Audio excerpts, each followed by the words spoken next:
여러분 혹시 아신가요? 지난 5년 사이에 한국 20대 기독교인이 거의 절반이 줄어들었다는 거요. 그런데 더 흥미로운 건요, 정확히 그 시기에 같은 20대들이 주식과 암호화폐 투자에 몰려들었다는 거예요. 혹시 이게 우연이라고 생각하세요? 아니면 정말 깊은 사회 변화를 보여주는 신호일까요? 자, 오늘은 종교신앙 붕괴와 자본주의 투자 문화 확산이 같은 뿌리에서 나온 현상인지 파헤쳐 보겠습니다. 좋아요랑 구독, 알림 설정까지 꼭 해놓고 경제학 박쥐가 설명하는 내용 끝까지 봐주세요. 2024년 기준으로 2030세대 기독교인 비중은 26.0%예요. 그런데 2050년이 되면 이게 10.7%로 떨어진다고 합니다. 불과 26년 사이에 9.3%포인트가 감소한다는 거죠. 더 심각한 건 뭐냐면요, 이미 2022년 조사에서 20대 개신교인 비율이 5년 전 대비 절반 수준으로 떨어졌다는 거예요. 정말 급격한 속도입니다. 여러분이 기독교 청년이 교회를 떠나는 이유를 생각해 봤을 때 뭐가 가장 먼저 떠올라요? 아마 신앙심이 약해졌다거나 세속화됐다는 정도 아닐까요? 물론 그런 요소도 있습니다. 실제로 담임 목사 91%, 기독교인 81%가 한국 교회가 세속화됐다고 동의할 정도거든요. 세속화의 이유로 가장 많이 꼽힌 게 성경적 가르침보다 물질주의, 세상적 성공 등 세상 가치관을 더 중요시함이었어요. 하지만 여기서 더 흥미로운 질문이 있습니다. 그런데 왜 하필 지금인가? 왜 20대인가? 왜 바로 이 시기에 집중되는 건가요? 이게 단순한 종교 쇠퇴가 아니라 더 큰 가치관 전환의 신호는 아닐까요?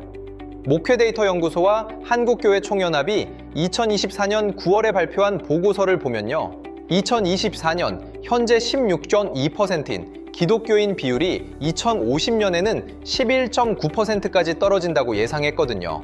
근데 가장 위험한 세대가 바로 2030세대예요. 2030세대 기독교인 비중이 2024년 26.0%에서 2050년 19.7%로 떨어질 것으로 예상됩니다. 정말 위중한 상황이에요. 더 구체적으로 보면요, 대학 진학 후 취업 전 시기에 교회 이탈률이 35%로 가장 높다고 나왔어요. 고등학교까지 다니던 교회를 떠나는 비율이 31%고요. 결국 사회에 나가는 시점, 독립하는 시점에서 신앙을 접는 거예요. 그런데 정확히 같은 시기에 뭐가 일어났는가 하면요, 2020년 코로나19 이후 20대 주식 투자자 비중이 급증했어요. 아르바이트를 하는 20대 중 58.83%가 주식 투자를 하고 있다는 조사도 있고요. MZ세대 직장인 10명 중 8명이 자산 투자를 하고 있다는 통계도 있습니다. 특히 흥미로운 건 투자 목적이에요. 2030세대가 단기 투자 목적으로 가장 많이 꼽은 게 부동산 구입이나 독립자금 마련 42.2%였거든요. 두 번째가 더 큰 투자를 위한 종자돈 마련 40.4%였고요.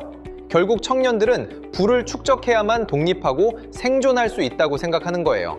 첫 번째로 눈여겨봐야 할 점은요, 신앙과 투자 모두 공동체에서 개인으로의 이동이라는 거예요. 교회는 기본적으로 공동체 중심 기관입니다. 여러분이 혼자가 아니라 우리의 일부라는 정체성을 준다는 뜻이죠. 근데 기독교 청년들이 교회를 떠날 때 뭐라고 그랬냐면요, 혼자 신앙생활하는 교인 4명 중 1명은 교회에서 소외감을 느낀다고 했어요. 쉽게 말하면 교회 공동체가 더 이상 개인에게 의미 있는 소속감을 주지 못한다는 거죠. 반면 투자는 어떻습니까? 개인이 자기 자산을 스스로 관리하고 불리는 활동이잖아요. 아무도 도와줄 수 없고 오직 나의 판단과 선택만이 중요한 거죠. 청년들은 우리에서 나로 이동하고 있는 거예요. 두 번째가 정말 핵심인데요, 희망의 출처가 바뀌었다는 거예요. 전통적으로 기독교는 내세의 약속을 중심으로 했습니다. 지금의 고통이나 불의를 견디게 해주는 건 하나님 나라의 희망이었다는 뜻이에요. 하지만 청년들이 살아가면서 경험하는 게 뭐냐면요, 그런 약속이 현실적으로 도움이 안 된다는 거예요.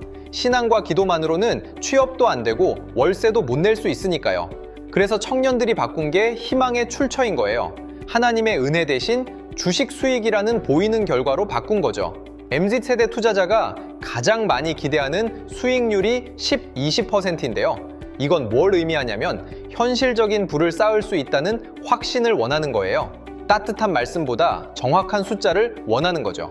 세 번째 포인트는요, 신뢰의 대상이 달라졌다는 거예요. 이전 세대에게 교회 제도는 어떤 의미였냐면 이미 검증된 시스템이었어요. 부모가 했으니까, 할아버지가 했으니까 신뢰했다는 거죠. 기독교 통계를 보면요, 미취학 시절부터 교회에 다닌 60세 미만 기독교인의 경우 아버지가 기독교인인 경우가 79%, 어머니가 기독교인인 경우가 94%였어요. 신앙이 가족 전통처럼 이어져 온 거예요. 근데 청년 세대는 이런 전통의 권위를 받아들이지 않으려고 해요. 대신 신뢰하는 게 뭐냐면 데이터예요. MZ세대 투자자들이 투자 전에 가장 먼저 하는 게 뭐냐면 유튜브로 투자 정보를 보고 재무제표를 확인하고 온라인 커뮤니티에서 다른 투자자들의 경험담을 검증하는 거예요. 믿을 수 있는 근거가 있는가? 이게 청년들의 판단 기준이 된 거죠. 네 번째로 주목해야 할 점은요, 이게 단순한 세속화가 아니라는 거예요.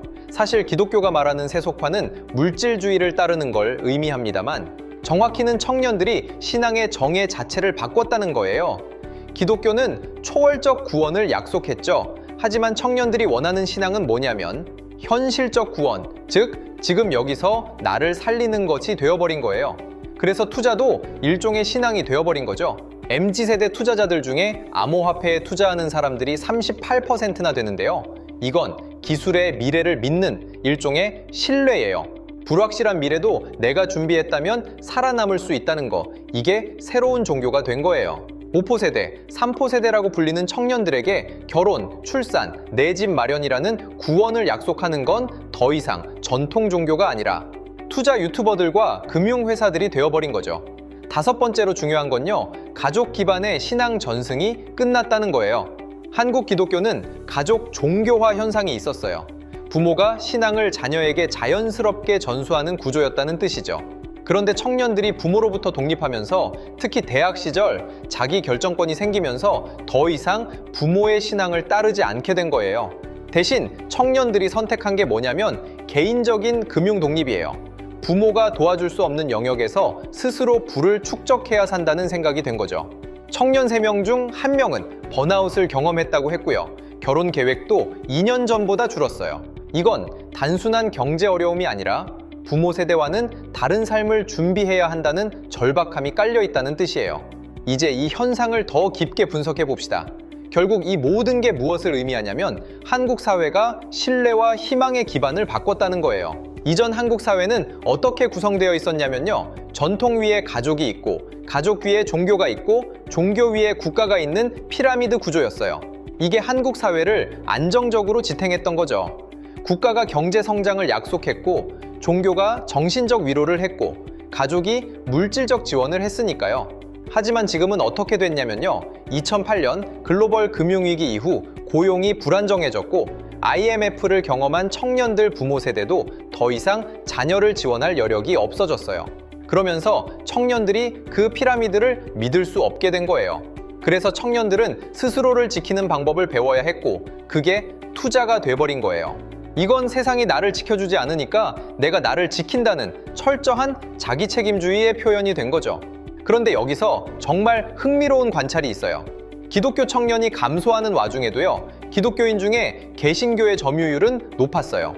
2030세대 종교인 중 개신교가 60% 정도를 차지했었다는 거죠. 근데 문제는 뭐냐면요, 그 종교인 비중 자체가 급격히 줄어들고 있다는 거예요. 즉, 전체 청년의 78%가 종교를 믿지 않는 상황에서 개신교가 강해봤자 별 의미가 없다는 거죠. 이건 마치 배가 침몰하는데 선실 내부에서 경쟁하는 것과 같은 거예요. 한국 사회 전체가 신뢰의 기반을 물질로 옮기고 있는데 기독교만 영적 가치를 외쳐봤자 청년들 귀에는 들리지 않는다는 거예요. 반대로 투자와 자본주의는 청년들의 절실한 현실과 정확하게 맞아떨어진 거죠. 이 현상의 승자는 누구고 패자는 누구일까요? 승자를 보면요, 당연히 금융 서비스 회사들이고 유튜브 투자 크리에이터들이에요. 청년들의 관심과 자산이 전부 몰려가고 있거든요. 반대로 패자는 명확해요. 한국 종교계, 특히 기독교가 그럽니다. 다음 세대의 신자를 상실했을 뿐만 아니라 사회의 신뢰도 잃어버렸기 때문이에요. 그런데 더 큰 패자가 또 있는데요. 이제 바로 청년들 자신이에요. 왜냐하면 투자도 결국은 빈익빈 부익부를 심화시키거든요. 부모가 자본을 제공할 수 있는 청년은 영글로 투자해서 부를 불릴 수 있지만 그렇지 못한 청년들은 티끌 투자에만 머물러요. 결국 부모의 경제력에 따라 청년의 미래가 결정되는 거죠. 종교는 적어도 이론상 영적 평등을 약속했는데 투자는 경제적 불평등을 그대로 재현한다는 거예요. 그렇다면 앞으로 한국 사회는 어떻게 될까요? 몇 가지 시나리오를 생각해 볼 수 있어요. 첫 번째 시나리오는 이 추세가 계속된다는 거예요. 2050년에는 한국 기독교인이 10의 연장 9%까지 떨어지고 전체 종교인도 30%대 초반으로 축소된다는 거죠. 그럼 한국 사회는 신앙 없는 사회가 되는데 이때 사회 통합의 기반은 뭐가 될까요? 순수한 자본주의 논리만 남으면 공동체는 완전히 파괴될 수 있어요. 두 번째 시나리오는 청년들이 투자 중심의 인생에 실패하게 되는 경우예요. 2024년 주식시장이 약세를 기록하면서 이미 많은 청년 투자자들이 손실을 보고 떠나고 있거든요. 그렇게 되면 청년들은 어디로 향할까요? 더 극단적인 투자로? 아니면 뭔가 다른 가치를 찾아야 하는 걸까요? 불확실한 거죠. 하지만 확실한 건요, 이 변화가 단순한 종교 쇠퇴가 아니라 한국 사회의 가치관 대전환이라는 거예요. 마지막으로 한 가지만 더 말씀드릴게요. 교회도 투자도 사실은 미래에 대한 믿음을 판매하는 거예요. 종교는 내세를 믿으라고 하고 투자는 미래 자산을 믿으라고 하는 거죠. 청년들이 종교를 떠난 이유는 내세를 믿을 수 없었기 때문이에요. 근데 투자도 정말 그럴까요? 부모 세대의 투자 성공 모델이 모든 청년에게 적용될까요? 아닐 수도 있어요. 결국 청년들은 어떤 믿음도 안정적으로 가질 수 없는 세대가 되어가고 있는 거예요.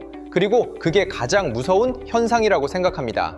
오늘 영상이 도움이 됐다면 좋아요, 구독, 알림 설정 꼭 해주고 경제학 박쥐 계속 지켜봐 주세요.